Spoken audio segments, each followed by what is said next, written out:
Hello friends, welcome back to my YouTube channel economics classes में आप सभी का स्वागत है। मेरा नाम है रजत अग्रवाल और आज हम बात करेंगे इकोनॉमिक्स में मैथमेटिक्स की। मैथमेटिक्स का हम टॉपिक पढ़ेंगे जिसका नाम है कंज्यूमर सरप्लस का पार्ट 2 है। इससे पहले जो मैंने वीडियो बनाई है उसमें कंज्यूमर सरप्लस की थ्योरी दी है मैंने, और कंज्यूमर सरप्लस किसे कहते हैं उसके बारे में मैंने बताया है, और उसकी थोड़ी बेसिक नॉलेज और बेसिक जो क्वेश्चंस आते हैं वो मैंने उसमें कराए हैं।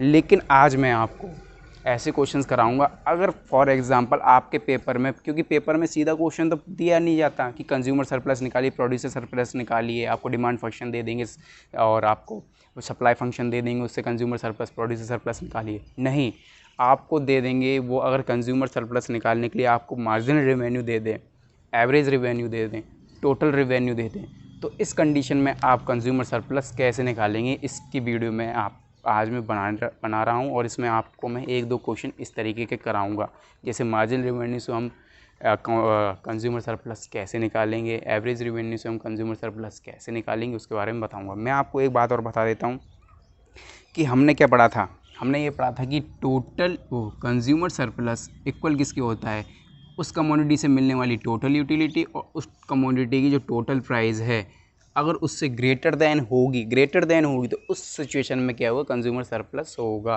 काफ़ी स्टूडेंट तो ये सोच के रखते हैं कि कंज्यूमर सरप्लस जो होता है हमारा हमेशा पॉजिटिव आता है। नहीं, हमारा कंज्यूमर सरप्लस नेगेटिव भी आ सकता है। मैं आपको आज क्वेश्चंस कराऊंगा उसके भी, ठीक है ना। कंज्यूमर सरप्लस क्या है? कंज्यूमर सरप्लस यानी कि जब किसी कंज्यूमर को किसी कमोडिटी से मिलने वाली टोटल यूटिलिटी यदि उसकी टोटल प्राइस से ग्रेटर देन है, तो उस सिचुएशन में क्या होगा, कंज्यूमर सरप्लस होगा। ठीक है, मैं आपको आगे बताता हूँ। यानी कि वो क्या कहता है, टोटल यूटिलिटी ग्रेटर देन होगी क्या, टोटल प्राइस के, तो इस सिचुएशन में क्या होगा, प्लस IVE, यानी कि कंज्यूमर सरप्लस उस कंडीशन में क्या होगा, पॉजिटिव होगा। यदि फॉर एग्जांपल अगर टोटल यूटिलिटी टोटल प्राइस के अगर इक्वल हो, टोटल यूटिलिटी अगर टोटल प्राइस के इक्वल हो, तो इस कंडीशन में क्या होगा, वह हमारी कंज्यूमर सरप्लस जो है ज़ीरो हो जाएगी। और अगर हम बात करते हैं, यदि टोटल यूटिलिटी जो है हमारी कंज्यूमर सरप्लस इक्वल, यदि टोटल यूटिलिटी लेस देन हो टोटल प्राइस के, तो इस सिचुएशन में क्या होगा, -IVE, यानी कि हमारी कंज्यूमर सरप्लस जो है वो हमारी क्या हो जाएगी, नेगेटिव हो जाएगी। ठीक है ना। ऐसा नहीं है कि पेपर में सोचते हैं स्टूडेंट कि कंज्यूमर सरप्लस तो हमेशा पॉजिटिव होता है। नहीं, कंज्यूमर सरप्लस हमारा नेगेटिव भी आ सकता है। पेपर में हमारा नेगेटिव भी आ सकता है, पॉजिटिव भी आ सकता है, ज़ीरो भी आ सकता है कंज्यूमर सरप्लस। पेपर में मैं आपको फिर से बता रहा हूँ, सीधा क्वेश्चन नहीं देते कि डिमांड फंक्शन दे दिया उससे कंज्यूमर सरप्लस निकालो। क्वेश्चन वो इस तरीके से देते हैं जिससे आप कंफ्यूज हों। मैं भी आपको बता रहा हूँ कि मैंने भी काफ़ी पेपर दिए हैं, तो मेरे को भी खुद को काफ़ी दिक्कत आने लग जाती थी जब मैं सोचता था कि यार इससे कैसे निकलेगा। लेकिन जब हम ढंग से पढ़ते थे इन चीज़ों के बारे में, तो हमको मालूम पड़ता था कि हाँ, ये इससे भी निकल सकता है। तो मैं आपको आज मार्जिनल रेवेन्यू से कंज्यूमर सरप्लस कैसे निकलता है उसके बारे में आज को आपको एक क्वेश्चंस करा रहा हूँ, ठीक है।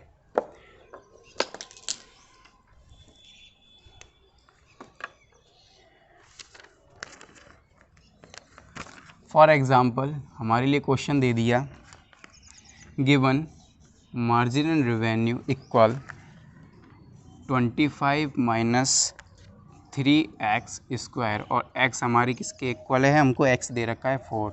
तो फाइंड आउट कंज्यूमर सरप्लस। तो हमको क्या निकालना है, कंज्यूमर सरप्लस निकालना है, ठीक है। तो अब हम इसको करते हैं, आगे सॉल्व करते हैं। आपको पहले मार्जिनल रेवेन्यू दे रखा है। मैं आपको एक बात ये बता देता हूँ कि मार्जिनल रेवेन्यू टोटल रेवेन्यू से अगर हमको एवरेज रेवेन्यू निकालनी है, तो उसका फॉर्मूला हमको मालूम होना चाहिए। क्योंकि मैंने आपको बताया था मार्जिनल रेवेन्यू को भी हम कंज्यूमर सरप्लस के फॉर्मूले में पुट करके कंज्यूमर सरप्लस निकाल सकते हैं, लेकिन डायरेक्ट हम मार्जिनल रेवेन्यू को रख करके कंज्यूमर सरप्लस नहीं निकाल सकते, केवल एवरेज रेवेन्यू को रख करके निकाल सकते हैं। तो एवरेज रेवेन्यू हमको पहले, यानी कि मार्जिनल रेवेन्यू से पहले हमको एवरेज रेवेन्यू निकालना होगा। तो मार्जिनल रेवेन्यू से एवरेज रेवेन्यू निकालने के लिए हमको मार्जिनल रेवेन्यू का इंटीग्रेशन करना होगा, ठीक है। यानी कि total revenue equal integration marginal revenue. Okay, ठीक है। हमारा मार्जिनल रेवेन्यू क्या है अब यहाँ पर, इंटीग्रेशन 25 माइनस 3x² है। अब हम इसको इंटीग्रेशन अगर हम इसका करेंगे तो क्या आ जाएगा, 25x माइनस 3x की पावर 2+1 अपॉन 2+1। ठीक है, ये कितना हो गया, 3 हो गया कुल टोटल जोड़ करके, तो 3 से 3 हमारा गया, तो टोटल रेवेन्यू हमारी यहाँ पर क्या निकल करके आ गई, टोटल रेवेन्यू आ गई 25x माइनस x की पावर क्यूब।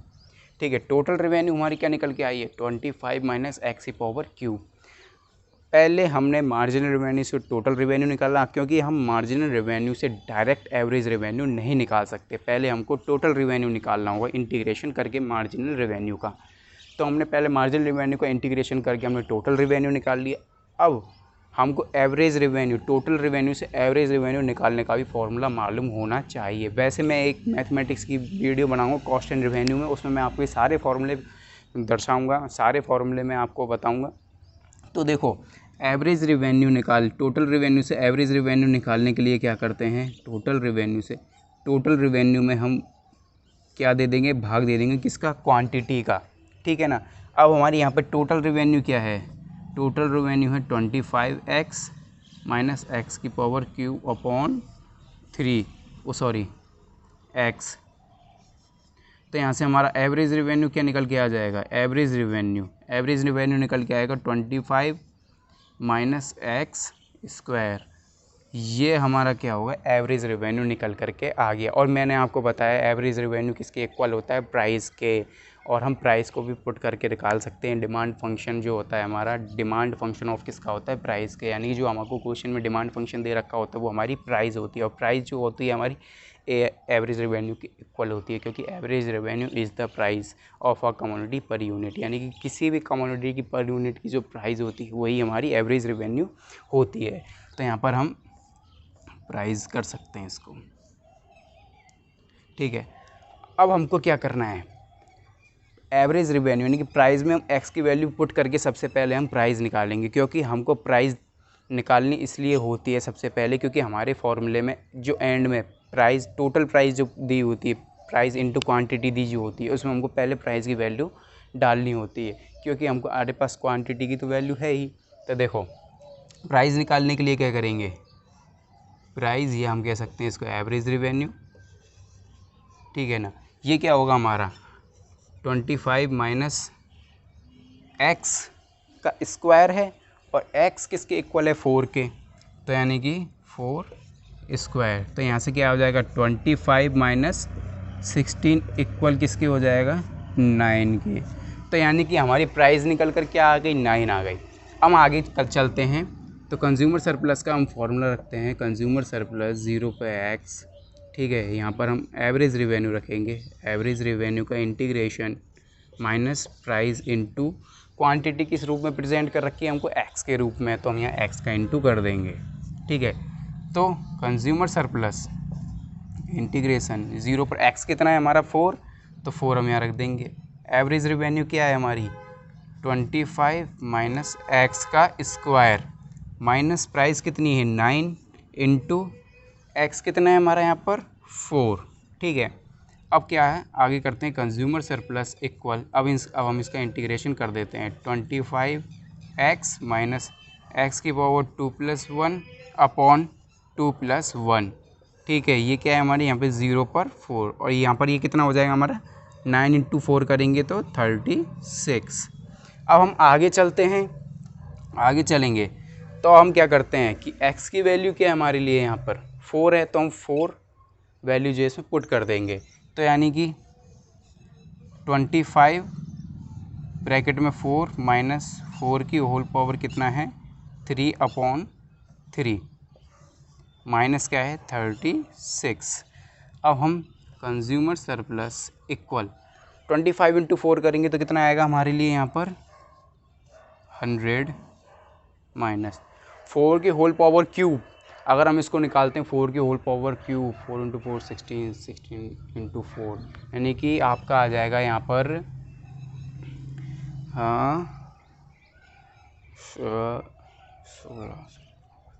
16 64/3, 64 अपॉन क्या आ जाएगा हमारा यहाँ पर 3 माइनस 36।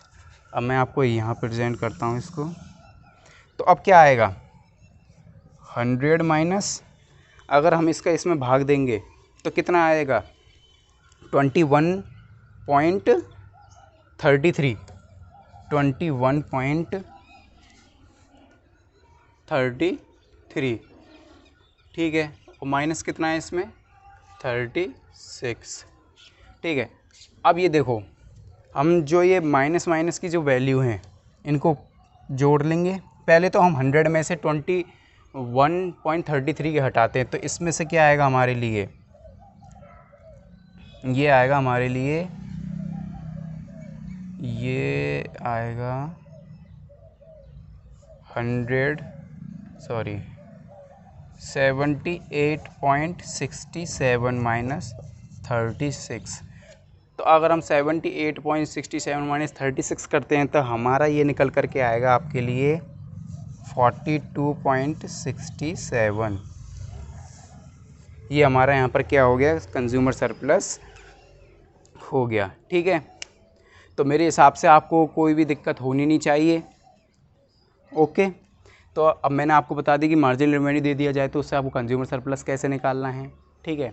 आप इसके स्क्रीनशॉट ले सकते हो। वैसे मैं इसकी PDF मैं अपने लिंक की डिस्क्रिप्शन में डाल दूंगा, जिससे आपको और भी कोई दिक्कत ना हो। आप स्क्रीनशॉट लेना चाहें तो इसका स्क्रीनशॉट ले लो। इसके अलावा फिर मैं आपको आगे एक क्वेश्चन और कराऊंगा।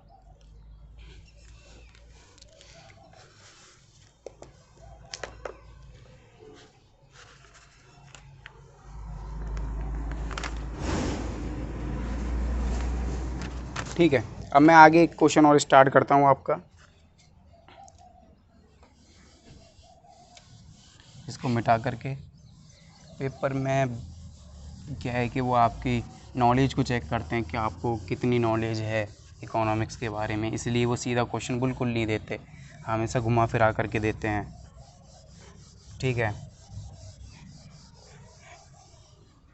अब मैं कराऊंगा आपको कंज्यूमर सरप्लस का एक और क्वेश्चन कराऊंगा। यदि आपको डिमांड फंक्शन दे दिया जाए, PD इक्वल दे दिया है 3x² माइनस 20x प्लस 5 और x इक्वल किसके दे दिया हमारे 10 के, तो फाइंड आउट कंज्यूमर सरप्लस। तो हमको कंज्यूमर सरप्लस हमको इसमें से निकालना है, ठीक है। कंज्यूमर सरप्लस निकालने का वही फॉर्मूला है, आपको मालूम होनी चाहिए। पहले तो हम प्राइस निकालेंगे, हमारी प्राइस है, मैंने आपको बता दिया था डिमांड फंक्शन ऑफ किसका होता है, प्राइस का। तो हमारे यहाँ पर ये प्राइस है। पहले तो हम प्राइस निकालेंगे, प्राइस x की वैल्यू पुट करके 3x कितना है हमारा 10 की होल स्क्वायर माइनस 20x यानी कि 10 प्लस क्या है 5। तो यहाँ से क्या आ जाएगा 100, 300 माइनस 200 प्लस 5। तो प्राइस निकल करके हमारी यहाँ कितनी आ जाएगी आपके, तो 105, यानी कि हमारी प्राइस जो आई है वो कितना आई है 105 हमारी यहाँ पर प्राइस निकल करके आई है। अब मैं आपको कंज्यूमर सरप्लस आगे कराता हूँ। तो कंज्यूमर सरप्लस क्या होता है, कंज्यूमर सरप्लस इंटीग्रेशन 0 पर x, ठीक है ना, PD का इंटीग्रेशन करेंगे माइनस प्राइस इनटू क्वांटिटी किस रूप में प्रेजेंट कर रखी है x में, तो हम यहाँ x का इंटू कर देंगे, ठीक है। तो इंटीग्रेशन 0 पर x कितना है हमारा यहाँ पर 10, तो यहाँ पर हम 10 रखेंगे। तो और मांग फलन कितना है हमारा यहाँ पर 3x² माइनस 20x प्लस 5 का इंटीग्रेशन माइनस प्राइस कितनी आई है हमारी निकल कर 105 और हमारी क्वांटिटी कितनी है, क्वांटिटी है हमारी 10, ठीक है। अब हम इसका इंटीग्रेशन करेंगे, तो अब हमारा इंटीग्रेशन करते हैं तो इसका निकल के आएगा तुम्हारा 3x² 2 + 1 upon 2 + 1 minus 20x 1 + 1 upon 1 + 1 plus 5x और x की वैल्यू क्या है हमारी यहाँ पे 10, और जब हम इसका मल्टीप्लिकेशन करेंगे तो इसका आ जाएगा 1050, ठीक है। अब मैं आपको आगे दर्शाता हूँ, आगे करते हैं। अगर हम इसको आगे सॉल्व करते हैं, आगे सॉल्व करेंगे तो क्या होगा, 3x की पावर क्या हो गया यहाँ पर हमारा क्यूब, और ये यहाँ पर अभी क्यूब माइनस 20x क्या हो जाएगा स्क्वायर, नीचे भी 2, क्योंकि हम ये जोड़ते चल रहे हैं ना, ठीक है ना। उसके बाद हमारा ये हमारा 5x है ही, ठीक है। 5x हमारा यहाँ दे रखा है, 0 पर क्या है हमारा ये 10 है, माइनस 1050, ठीक है। अब हम आगे चलते हैं। अब हम x की वैल्यू पुट, पहले तो हम इसको काट लेते हैं, ठीक है ना। ये हमारे कितनी बार गए, 10 बार। अब हम x की वैल्यू पुट कर देते हैं इसमें, तो 10 की होल पावर क्यूब माइनस 10 का होल स्क्वायर प्लस 5, ये आ जाएगा 10, ठीक है। इसमें 1050 यानी कि 1015। 10 की होल पावर क्यूब कितना हो जाएगा 1000 माइनस 10 का स्क्वायर 100, और 100 का इंटू जब हम 10 से करेंगे तो क्या आ जाएगा, ये भी हमारा 1000 आ जाएगा। और 5 इंटू 100 करेंगे तो यहाँ क्या आ जाएगा हमारा 50 माइनस 1050। तो यहाँ से हमारी 1000 माइनस प्लस के दोनों कट जाएंगे, तो यहाँ पर क्या बचा हमारे लिए 50 माइनस 1050। तो यहाँ पर हमारा कंज्यूमर सरप्लस निकल करके क्या आ जाएगा, माइनस का 1000 विल बी और आंसर, यानी कंज्यूमर सरप्लस हमारा निकल के क्या आया, -1000 का। क्योंकि काफ़ी स्टूडेंट सोचते हैं कि हमारा कंज्यूमर सरप्लस केवल पॉजिटिव ही आ सकता है, लेकिन पॉजिटिव भी नहीं आ सकता। यहाँ पर हमारा कंज्यूमर सरप्लस क्या निकल कर के आया, नेगेटिव भी आ सकता है। तो मैंने आपको यहाँ पर मार्जिनल रेवेन्यू से कंज्यूमर सरप्लस निकालना बता दिया। कंज्यूमर सरप्लस और नेगेटिव भी आ सकता है, ये भी मैंने बता दिया। तो इसके बाद अब मैं जो चलाऊंगा, मैं चलाऊंगा प्रोड्यूसर सरप्लस। प्रोड्यूसर सरप्लस के थोड़े बेसिक कॉन्सेप्ट के क्वेश्चन चलाऊंगा पहले मैं, उसके बाद तो कंज्यूमर सरप्लस और प्रोड्यूसर सरप्लस दोनों की जो कंबाइंड के जो क्वेश्चन आते हैं, जो पेपर में पूछे जाते हैं, उन क्वेश्चन को मैं कराऊँगा। इसके अलावा मैं लीनियर प्रोग्रामिंग, सिम्प्लेक्स आते हैं, इलेक्ट्रिसिटी ऑफ डिमांड आती है, यूटिलिटी फंक्शन आता है, प्रोडक्शन फंक्शन आते हैं। इसके अलावा काफ़ी सारे मैथमेटिक इंटीग्रेशन आते हैं, इन्वर्स आते हैं, मैट्रिक्स आती है। ये जो हैं मैं आपको इनके भी मैथमेटिक्स के सारे क्वेश्चन सॉल्व कराऊंगा आपको। अगर आपको मेरी वीडियो अच्छी लगी हुई हो तो आप उसको लाइक एंड सब्सक्राइब ज़रूर करें। और ओके, थैंक यू।